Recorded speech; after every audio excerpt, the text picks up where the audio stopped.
أعوذ بالله من الشيطان الرجيم. بسم الله الرحمن الرحيم. ومن يكسب إثما فإنما يكسبه على نفسه وكان الله عليما حكيما. ومن يكسب حق چاچ وکړه إثما گناه فإنما يكسبه يقينا وکړه دی گناه لره على نفسه د خپل ځان د نقصان لپاره. وكان الله عليما حكيما او دی الله تعالی په یو حکمت والا. در سورة النساء 111 نمبر آیت.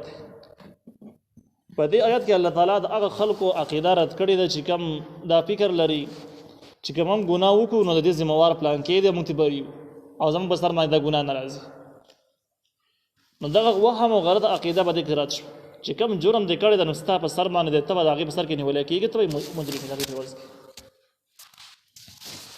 د کافرانو ځینې وفدونه مسلمانان ته راغلل، هغه مسلمانان ته چې کوم مسلمانان نوي ایمان راوړی و هغوی ته یې وویل تاسو د بتانو عبادت ولې پرېښودو؟ د نبي علیه السلام خبره هم ولې واورېده؟ هغوی ورته وویل چې نبي علیه السلام وایي دا شرک دی او د شرک په وجه الله تعالی انسان جهنم ته چې موږ د جهنم نه یریو. نو دغه کسان ورته وویل چې ګوره که د دې بت پرستۍ سزا یي او ګناه یي هغه زموږ په سر باندې شوه او تاسو دا بت پرستي مه پرېږدئ. د هغې په رد کې هم الله تعالی بل ځای کې آیت نازل کړه چې د یو کس بوج بل کس نشي اوچتولی، لہذا ته په خپل ګناه کې هم مستقل نیولی شوی ته به مجرم یې. دا نه کېږي چې د یو کس په سر کې بل ونیولی شي. د دې آیت حاصل دا دی چې تا کوم جرم کړی نو ستا په سر باندې دی او داسې نه کېږي دغه جرم نه ته بري شي او د بل څوک په سر باندې واخلي، داسې نه کېږي. البته د دې مطلب دا نه دی چې کم کس د ګناه بنیاد ښودلی دی نو هغه ته بري دی، داسې مطلب یې نه دی. بلکې د هغې دپاره صریح روایت نور شته دی چې چا د ګناه بنیاد کېښود او د ګناه د جرم یو آغاز یې وکړو نو په دغه لاره باندې چې څومره خلک راځي او دغه ګناه کوي نو څنګه چې دغه وروستانی خلک ګناهګار دي دغه شان دغه اولنی کس چې چا بنیاد یې ښودلی هغه پې هم ګناهګار دی. لکه یو سړی مثال به ته ور باندې د ګانو بجانو مرکز یې ولګاو، بیا هغه ګانې خورې شولې، خلکو اورېدلې، کورونو کې خورې شولې، بیا دغه دکان یو کار خو چې د کومه حده پورې خلک اوري نو چې څومره بیا هغه ګناهګاري کې دغه شان دا چا چې خورې کړلي دا بې ګناهګار دی. دغسې حال د انټرنیټ او د عیاشۍ د فحاشۍ د خورولو دي او د هغې دپاره یو صریح روایت هم شته دی چې چا یو خراب بنیاد کېښودو نو هغه دپاره دغه بنیاد د ایښودلو بوج هم دی او څوک چې به دغه لاره باندې راتګ کوي نو هغه پې هم ګناهګار دی، هغه شان ده کې دی ورسره هم ګناهګارېږي. دغه شان د قابل په باره کې روایاتو کې دی چې قیامت پورې څومره خونونه کېږي او خونریزیانې کېږي، مړې کېږي نو په ټولو خونونو کې به قابل شریک ځکه غلط بنیاد د کېښودو. خو د دې دا معنی نه ده چې وروستني قاتلان بری دي او د دې قاتلانو ټوله ګناه لاړه او د قابل په سر باندې پرېوته، داسې مطلب یې نه دی. نو دې ذکر کې دغه عقیده رد کول دي چې چا جرم کړی دی د خپل جرم نه بری کېدی نشي، پر جرم کې به دی یي او دی داسې نه کېږي چې د دغه جرم په سر کې بل کس ونیولی شي او دی ته خلاص شي، داسې نه کېږي. وکان الله علیما حکیما او دی الله تعالی په یو حکمت والا. ومن يكسب خطيئة أو إثما ثم يرمي به بريئا فقد احتمل بهتانا وإثما مبينا. دا بله مسله ذکر کېږي چې جرم یو چا کړی او د بل په چا په کاته کې واچوي چې دا بل پې بدنام شي او زه بري پاتې شي، د هغې سزا او د هغې جرم ذکر دی. نو ومن يكسب خطيئة چا چې وکړله غټه ګناه، خطیئه که احتمالات شته، یو احتمال دا ده چې د هغې ګناه ته ویلی کېږي چې کوم غیر اختیاري وشي او اسمن هغې ګناه ته ویلی کېږي چې کوم اختیاري قصدن وشي. چا دا ویلي خطیئتن هغې ګناه ته ویلی کېږي چې د انسانانو حق وي، اثمن هغې ګناه ته ویلی کېږي چې د الله تعالی حق وي. مشهوره دا ده چې خطیئتن وړې ګناه ته وایي او اسمن غټې ګناه ته وایي. نو چا وړه ګناه وکړه یا غټه ګناه وکړه ثم یرمي به بریئا بیا یې ویشته په دغې ګناه باندې بریئا یو بری سړی یعنې بری کس باندې ور واړوه چې ده کړې ده ما نه ده کړې. لکه مخکې تاسو واقعه واورېدله چې طعمه یا بشیر بن ابیریق غلا وکړله او بیا د اول سر کې د خالد بن سهل په کاته کې واچوله او وروسته بیا د هغې نه خبره واړوله او د یهودي په کاته کې واچوله چې دې غل حالانکې غلا دغه کس کړې وه نو جرم ده کړی دی او د بل چا په کاته کې واچو نو دغه مصداق دی. او اسمن یې ګناه وکړه ثم یرمي به یې ویشته په دې باندې باریئا یو باري سړی چې دا جرم نه ده بل چا کړی دی او یو بل کس یې وښودو. فقد احتمل بهتانا واثما مبینا یقینا د بار کو تهمت لګول او ګناه لویه د تهمت هم دی د لوی ګناه هم دی د لوی جرم دی د معمولی خبره نه ده، دا خو خیرتیا نه ده. ولولا فضل الله عليك ورحمته لهمت طائفة منهم ان يضلوك. او کنه فضل د الله تعالی پتا باندې او رحمت د الله تعالی پتا باندې لهمت نخامه قص کړه او طائفه ویډاله منهم د منافقانو نه ان يضلوك چې تی خطا کړي وي. يضلوك په معنا د خطا کولو او دوک کولو سره دی. دا هم دغه د بني ابيريق واقع ته اشاره ده. حاصل دا دی چې ولولا فضل الله عليك کنه مهرباني د الله تعالی په تابانه ته اسمان نه وحي نه کېده. فضل نه مراد اسماني وحي ده او د رحمت نه مراد د نبی عليه السلام معصوم کېدل چې دا معصوم د ګناهونو غلطونو محفوظ دي.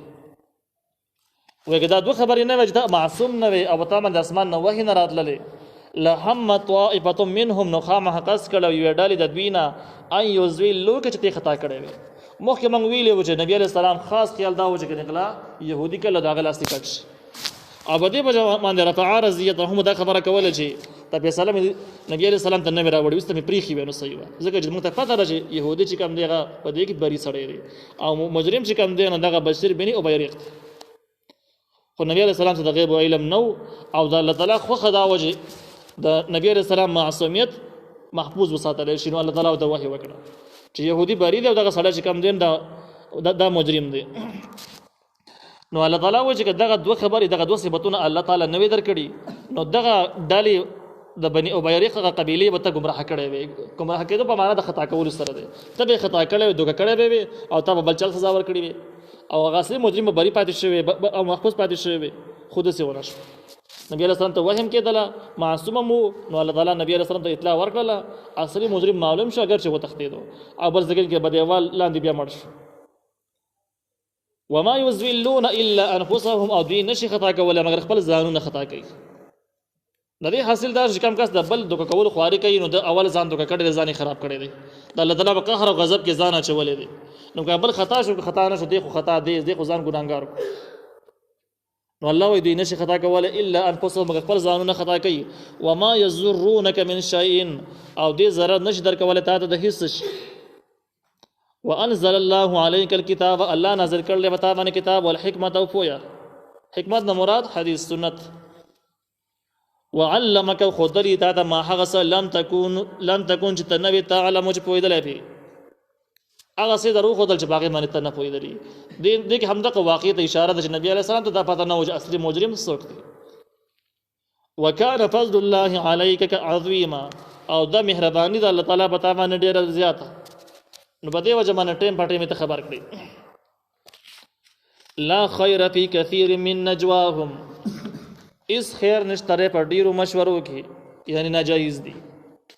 الا من امر بالصدقه او معروف او اصلاح بین الناس مگر په هغه مشورو کې خیر شته چې هغه حکم کوي د خلک حکم کوي د مشورو والا به صدقه نه صدقې کولو ان اسلام نه ترقې لپاره او مظلوم څخه د لاس کولو لپاره دوی صدقې ترغیب یو تور کوي یعنی چاندا کوي او معروف نه د نیکی کولو یعنی اسلام او شریعت مخکې وخت د خورول او د ګناوونو جرایم مخنیوي لپاره مشوره کوي. دا مشوره ټیک او اصلاح بین الناس یا اصلاح کول په من خلکو منځ کې اصلاح کول یعنی خلکو منځ کې کوم خفګانونه دي او کوم شکونه دي هغه ختمول او دا غي منځ کې روغ او جوړ راوستل دا کار کوي د لپاره مشوره کوي. نو دا کار هم ټیک دی. نبی کریم صلی الله علیه وسلم فرمایي چې د مؤمنانو په منځ کې چې کوم فساد راځي نو دغه فساد خالقتون دا یو خراون کې سیز دی او داسې خراون کې سیز د جسر نه خرای دین خرای. څه مطلب یعنی د خلکو منځ کې اندرونی اختلافات در دوی دین تپا کوي. په دې کې دا اورور په قلاره باندې په تعصب کې ضد کې راځي یو لږ زیاتې کې بل خزیاتې کې بل بس خزیاتې کې باقي رد عمل کې تر دې حد پورې دینی حدودونه به مکمل ورتیر شي بیا خو نریزای تو ډیر ناجایز ته خبر ورسیږي. نبی علیہ السلام وجه د مؤمنانو په منځ کې فساد دا خالقتون دا یو خراون کې سیز دی د خلکو دین او ایمان خرایو ختمي اسی پاتې کوي.